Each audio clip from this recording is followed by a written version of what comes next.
Veterans, do you know which two VA forms that will delay your VA compensation claim?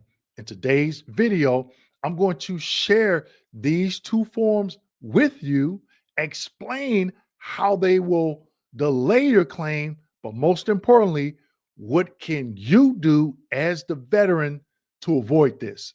Make sure you stick around.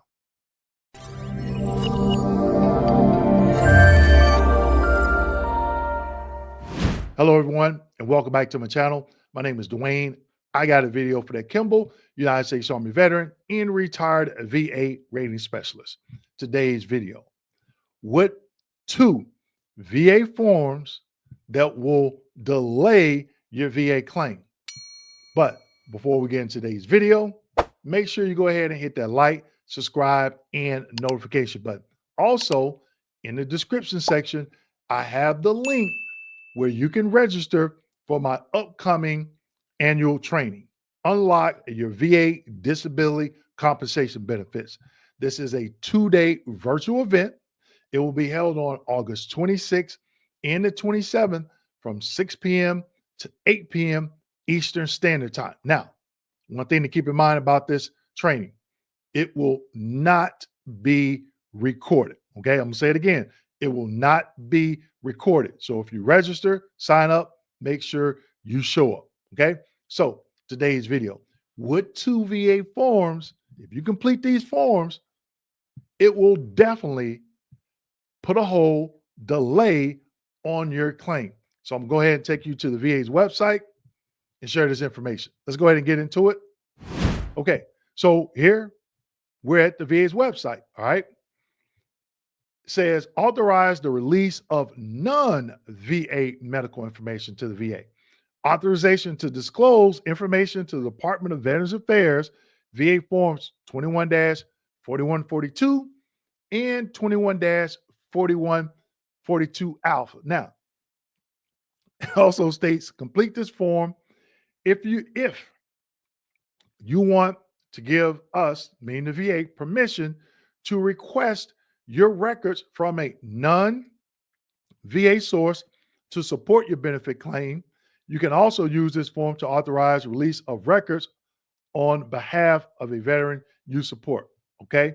So if you're a VSO, claims agent, or attorney, they can submit this on your behalf. So make sure you tell them if you want them to submit this on your behalf. Now, I've talked about this once before. You complete either one of these forms, you just added on anywhere between 8 to 10, maybe 12 months on your claim. And I'm going to explain that. All right. What to know before you submit this form. Okay.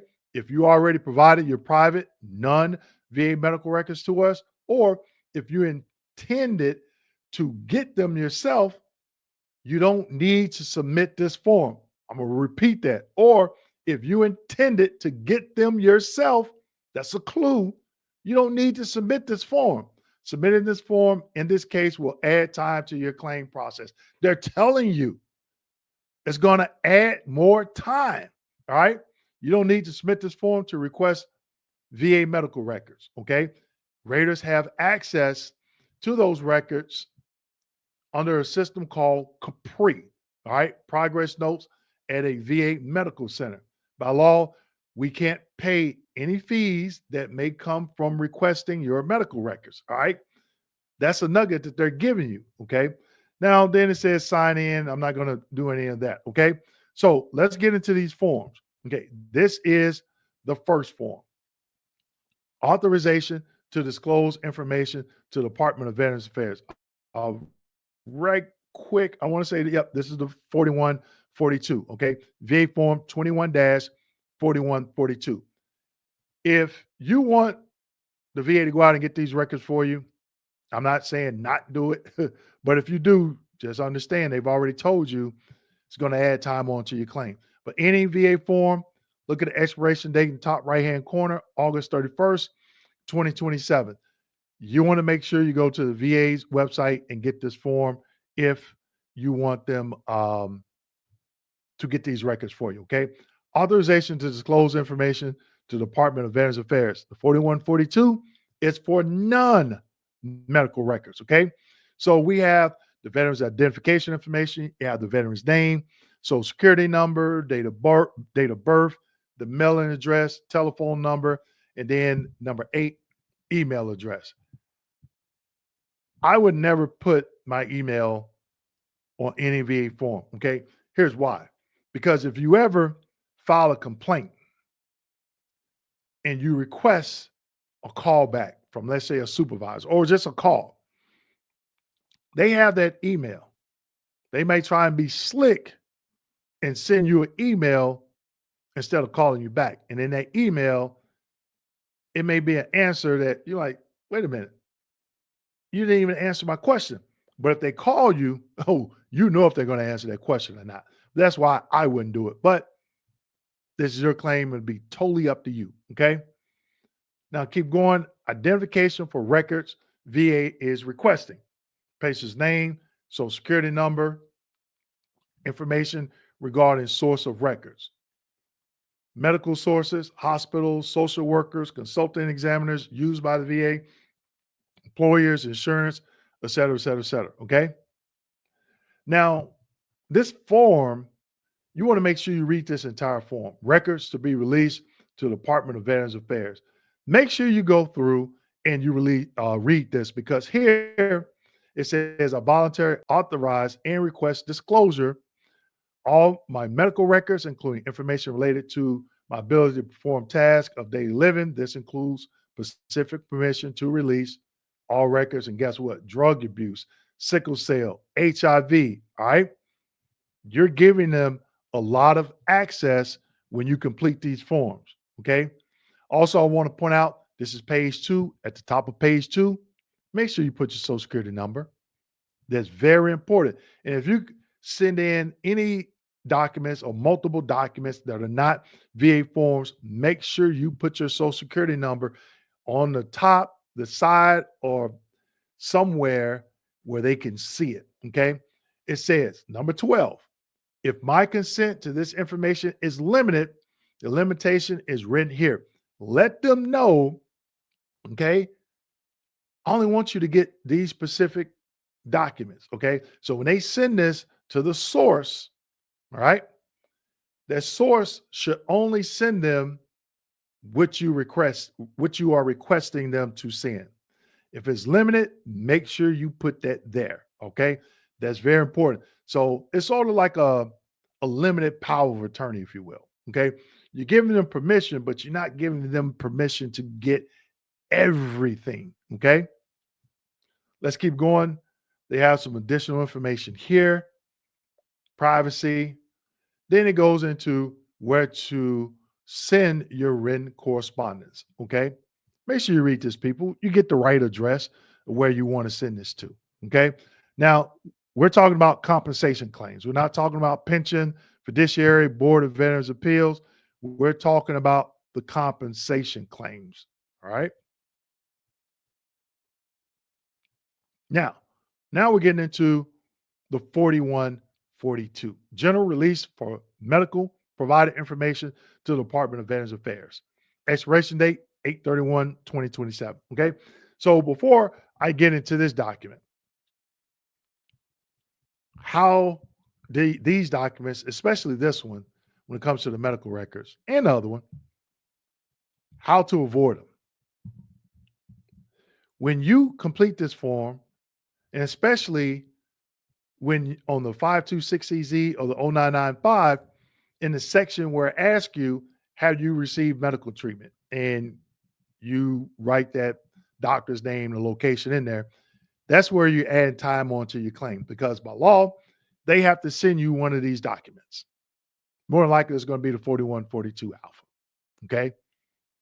You just put your claim on hold for 30 days. Claim, they had what's called claim level suspense, right? They're going to send you this. You have to complete it. They're going to give you 30 days, send it back. Send it back. They may not look at it on their 31st day. They may look at it on the 40th, 50th, or 2 or 3 months later. Then they send it to another doctor. Okay. And then another 30 days claim level suspense. The doctor has 30 days to send the information back. Let's say they send it back, another doctor may not send it back. Now the VA has some of that information. They're going to say, well, the veteran listed 4 or 5 doctors. Only if they listed 5 doctors, only 4 return documents. They still need that information for that 5th one. So what they're going to do is put the claim on hold again, send you a letter that states they didn't receive that information, part of the information. It's your ultimate responsibility. Okay. I'm going to get into what you can do after I go through this document. Okay. So just bear with me. And it looks the same as the other document: veterans identification information, patient identification for records VA is requesting, provider or facility name, conditions you are being treated for, and then the dates. It sort of mirrors the same section on the 5260Z in the 0995. Okay. It says provider, facility, street, and address. Then it goes to 10A. So if you have multiple providers, all right, going to page 2, important topic, social security number at the top. Okay. Here's another section, 11A for another provider, 12A, another provider, 13A, you can add another provider. All right. Okay. And then that's it. So those are the 2 documents that will put a delay on your VA claim. Now, how do you avoid it? Go get the information yourself. The VA has already told you you can do an intent to file. Then you have 365 days, okay? 365 days to submit a claim. Do the intent to file. Go get the records yourself. Go through them, pull out what you do not want the VA to have, and submit that with your 5260Z or the 0995. Now, when it comes to a high level review, 0996, yeah, you can submit that evidence, but they're not going to look at it, okay? Because they're only reviewing the evidence that was of record when that claim was adjudicated for the high level review, all right? So you have a year. And I made this mistake on my first claim. And a VSR at Atlanta regional office called me and said, hey, you want us to go out to these 3 doctors? And back then, everything was paper. It wasn't electronic. Okay. So it was even longer back then. He said, we can go out and get these documents. And he gave me some valuable information, or you can get them yourself. So going through this process, I always made sure I got the records myself. But the VA is saying if you want them to get these records, they will get them for you. But just keep in mind, it's going to add more time to your claim. All right. So with that being said, make sure you like, subscribe, hit that notification button. And as always, share this video with your fellow veterans. Thank you.